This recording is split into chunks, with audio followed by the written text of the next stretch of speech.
મારા ફાધરના અને સાહેબના સંબંધો મિત્રો તરીકે વર્ષો સુધી એમણે જાહેર જીવનમાં સાથે રહીને કામ કર્યું હોય, જ્યારે ક્યાંય ભણવાની વ્યવસ્થાઓ નથી એ ટાઈમે આદર્શ વિદ્યાલય એક સૌના માટે આશીર્વાદરૂપ હતું અને એનો દાખલો પુરાવો આપવો હતો ગેનીબેન ઠાકોર કે જે આદર્શ વિદ્યાલયની એક વિદ્યાર્થી ત્યારે સારું કરે એના માટે એ ભલે આપણી વચ્ચે ના હોય પણ એમને આજે પણ આપણે યાદ કરીએ છીએ। સારું કરવા વાળાનું હંમેશા સારું થાય। એમને જાહેર જીવન શિક્ષણ હોય, એમને નિડરતાનો પુરાવો અને દાખલો અનેક વખત આપ્યો કે અત્યારે તો બધી ટેકનોલોજી સમય પરિવર્તિત થયો છે,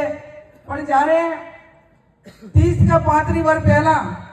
કોઈ જાહેર જીવનના વ્યક્તિઓને એમાં ચૌધરી સમાજ હોય, ઠાકોર સમાજ કે આવા સમાજ હોય અને જાહેર જીવનમાં એક ધારાસભ્ય લેવલે ચૂંટણી લડવી એ પણ એ વખત ખૂબ નિડરતાપૂર્વકનો નિર્ણય હોય અને એક મજબૂત અડીખમ નેતૃત્વ હોય એવો પુરાવો એ ટાઈમે ભેમાભાઈએ આપેલો કે હું એક લીડર છું અને આ સમાજને તમામને એક લોકશાહી શું છે, લોકશાહીની અંદર એક નિડરતાનો ભાવ ઉભો કર્યો અને તમામને એક રાજકીય નેતૃત્વ પૂરું પાડવા માટે જેમને પ્રેરણા આપી એ હું માનું ત્યાં સુધી અમને ઘણી વખત ગંધિયા વાતો કરે કે એ